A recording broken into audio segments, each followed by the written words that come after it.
Well, welcome everybody to this month's Fiduciary 15 webinar. We appreciate you taking a little bit of time to stay up to date with us today. And what we wanted to do is to provide some follow-up conversation around what's happening in Washington, D.C. And I'd like you to take just a moment and think about your own current perception of government. What comes to mind when you think about people working for the government? Not necessarily whether you have any family members who might work for the government, but the bigger picture, what's your impression of the government? And then more specifically, when you think about retirement plans and the governmental agencies that work with retirement plans, whether that be the Internal Revenue Service, the Department of Labor, what's your impression of those people? Are you thinking right now about a bunch of people who want to help? Or are you thinking about regulation and examinations and audits and questions and fines and penalties and rules and red tape, etc.? I would imagine it's a little bit more of the latter. And I think that's natural, but I wanted to share perhaps a different perception on what we see at the federal government level. And in May, spent some time out in Washington, D.C. for a variety of meetings with governmental officials. And I was fortunate to be able to do that for many years before COVID hit, and then we moved into more of a virtual environment for some of these meetings during COVID. And here we were back fully in person for the first time, and it hit me yet again just how fortunate we are that there are a number of people who work for the government who care so deeply about what they're doing, who care so deeply without regard to what party they're in, or what party has won the last election, or what might win the next election, or whether there's a split in Congress or what have you. They care deeply about developing solutions that are good for American workers. And in particular, as we think about Secure 2.0 and many of the provisions within Secure 2.0, I think it's easy for the first thought about a big legislative package like that to be, oh my gosh, we've got new rules. This is going to be hard. There's going to be a lot of work involved in this. And guess what? There might be some work involved, but the work comes if you want to take advantage of some of these optional provisions you have to now provide better solutions for your people.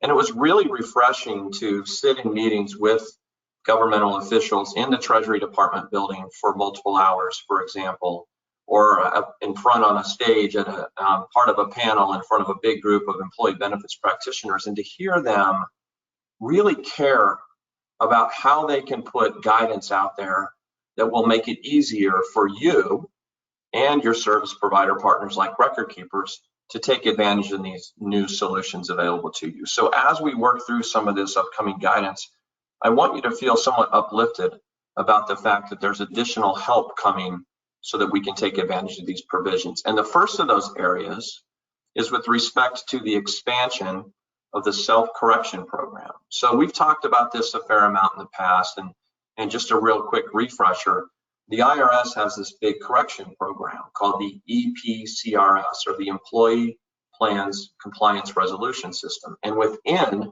EPCRS, there's a couple of different ways you can correct failures. One is through an application to the IRS where you have to walk into the IRS, explain what you did wrong, and seek the IRS's approval for how you want to fix it. And that's called VCP, or Voluntary Correction Program. Where do you want to be? Do you want to be in that category in VCP, or do you want to be in SCP? Well, the answer is you want to be in the second category. You want to be in SCP, or self-correction. You want to have that ability to fix things on the fly and without waiting for the IRS's opinion as to whether your correction is okay. So under the current law, your ability to use SCP depends upon whether a failure is, quote, significant, end quote, or insignificant. Well, the significant failures have a tighter window to correct, and insignificant has a longer window in which to correct. But there's a lot of ambiguity about which category might apply to a particular failure. So within Secure 2.0, the Congress said, hey, let's make it even easier. Let's expand this ability. And so now you can utilize SCP for what's called an eligible inadvertent failure. I'm going to call that an EIF occasionally here, but an eligible inadvertent failure as long as you correct it within a reasonable period after such failure is identified.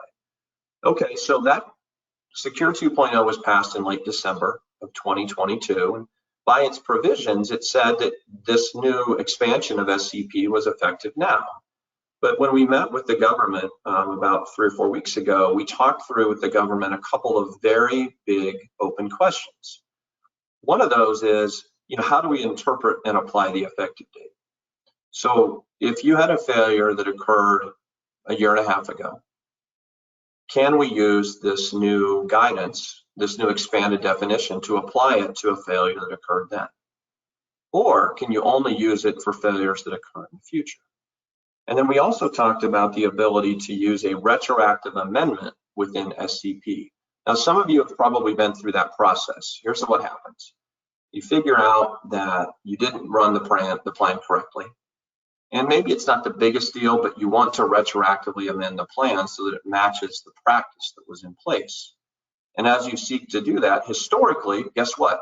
You couldn't even do it in SCP. And then more recently, the IRS opened that up so that you could do it in limited situations. And the big questions now to the government are, hey, are you going to really expand that capability to allow retroactive amendments? Are we going to have that opportunity available to you? And the IRS let us know that they understood that these are critical issues and that it's working very quickly on an update to that big RevProc you see referenced at the top here. That's the EPCRS revenue procedure 2021-30. And the IRS has said, hey, we're working on getting that updated so we can apply all the Secure 2.0 provisions. But for some of you out there who are dealing with plan operational failures, you might be wondering, okay, what do we do in the interim? Well, fortunately, the IRS let us know that they had some guidance coming very quickly. And in fact, we got that guidance very quickly in the form of Notice 2023-43. And in general, here's what that said to all of you and to all of us. You can use this more expansive definition starting now. That's a good thing for the most part. There's a list of these 9 specific EIFs within Notice 2023-43 that you can't use the expanded definition for right now. But really what the IRS said is, hey, until we update the big RevProc, that big revenue procedure to give you comprehensive guidance, in essence, you're going to have some interim flexibility and freedom to rely upon a reasonable interpretation of what Secure 2.0 says. So we don't yet know a final answer on some of these issues. For example, we don't yet know about whether you'll have an expanded capability to use a retroactive plan amendment or whether your future rights to use a retroactive amendment will be just as they have in the past. So we're not there yet. So if you encounter those, we need to kind of work through that process and figure out what the existing law says about that capability. But for the most part, this is the main takeaway from this conversation. Congress said the IRS is telling us it has limited resources. The IRS is telling us that it wants plans to be run as well as they can be. And the Congress said the IRS wants us to make it easier and easier and easier for you as plan sponsors to be vigilant, to be proactive, to look for errors and just fix them. So know that you right now are operating in the most favorable situation, the most favorable context there has ever been for being able to self-correct issues related to your retirement plan. So if you find those, if you find errors, don't run from them. In fact, the sooner we start talking about how to fix those, the better, because as you'll find out as you work through that process, sometimes there's an additional carrot in there for you if you get it fixed quickly. Now, the next thing that we talked about a lot with the IRS and Treasury last month is these emergency savings accounts. And just a little bit of background from Secure 2.0 included provisions on something called a pension-linked emergency savings accounts. And these will allow after-tax contributions that go into kind of a special Roth account of up to $2,500. Now you can match those contributions. In fact, if you have matching contributions in your plan, you have to treat those ESA contributions just like you would other deferrals. And the advantage to your people, if you have this capability, is that the withdrawals come out tax-free. They're not subject to the 10% early withdrawal penalty. They have to be able to get that money at least one time a month. And also the first 4 withdrawals every year have to be free. So this Secure 2.0 sets up the situation, but had the pleasure in a meeting with the government to sit next to a prior IRS official who actually drafted most of the language for the ESAs within Secure 2.0. And he led us through a discussion on these big open questions. So first of all, how do you calculate that $2,500 limit? A lot of people are asking, is that an annual limit? No, it's not an annual limit. It's a total amount that can go in and likely linked only to the contributions and not any earnings. We talked about the fact that record keepers have said, we're not terribly excited about this right now. And so therefore, they're not working with payroll providers to the degree they need to. And frankly, what came out of this was the IRS saying, we're going to put out guidance later this year intended to make this easy. We want record keepers, we want payroll providers to support this so that you as plan sponsors will make this available to your people. So my message to you is, don't let the unknown stand in the way of starting to think about whether this might be a good idea. Don't ask ourselves, hey, what about all the unknown questions? We're going to get answers to those in the next few months. But ask yourself instead, should we do this or should we just allow in-plan Roth conversions? That's the type of conversation that we need to have in your upcoming committee meetings.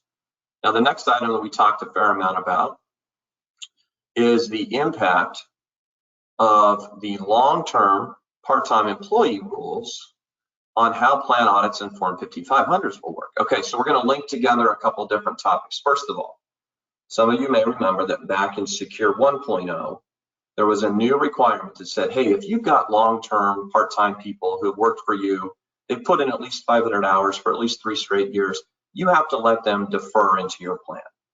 You don't have to give them a match or a profit sharing contribution or the other employer contribution, but you have to let them save. And then Secure 2.0 said, you know what, we should make that available for people who've been there for just 2 consecutive years instead of 3. So what happens here?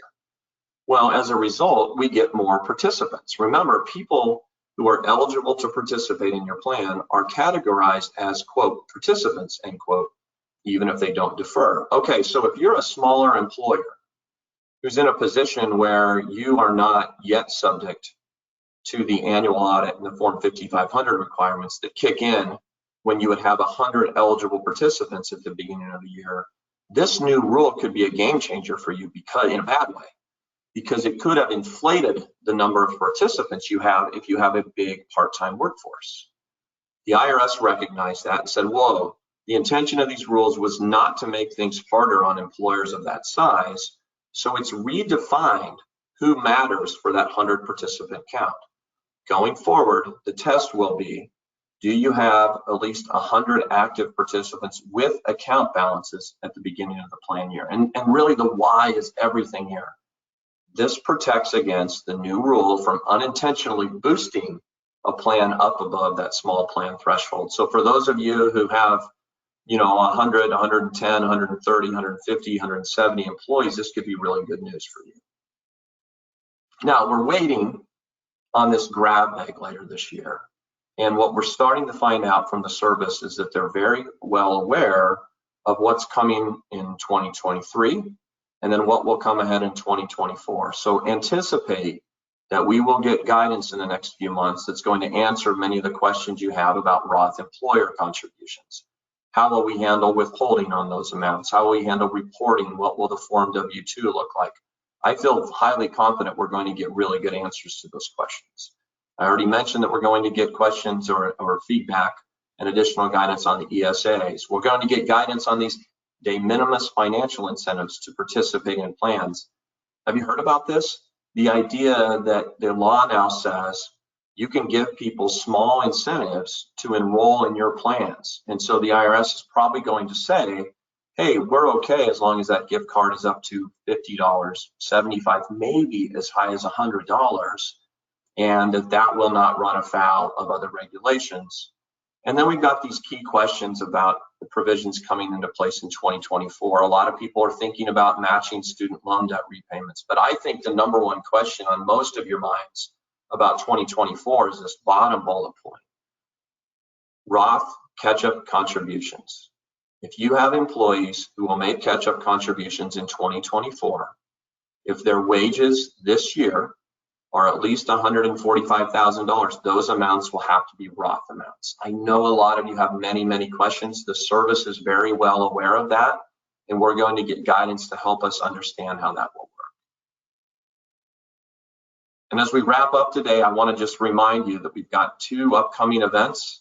We've got our markets related webinar where we'll have our CIO, Scott Duba, and our portfolio manager, Eric Kraus, on to talk about most recent news in the markets. We hope that not only that you'll join us, but you'll share the links for that with your people. Those are built to be very diverse for a very diverse audience. And then in July, about a week after that, we'll have an ERISA attorney talk where we bring together our 4 ERISA attorneys to talk about updates in litigation, regulations, audits, additional information that we are learning as we interact with the governmental officials. So once again, I want to thank you for joining us today. We really love that you take some time out of your day, that you want to stay up on this. If you have questions, shoot me an email, reach out, give me a call, let me know what types of things you want to hear about in the future or what questions you have about what we talked about today. So again, we appreciate your time and we hope that you have a wonderful rest of your day. Thanks so much.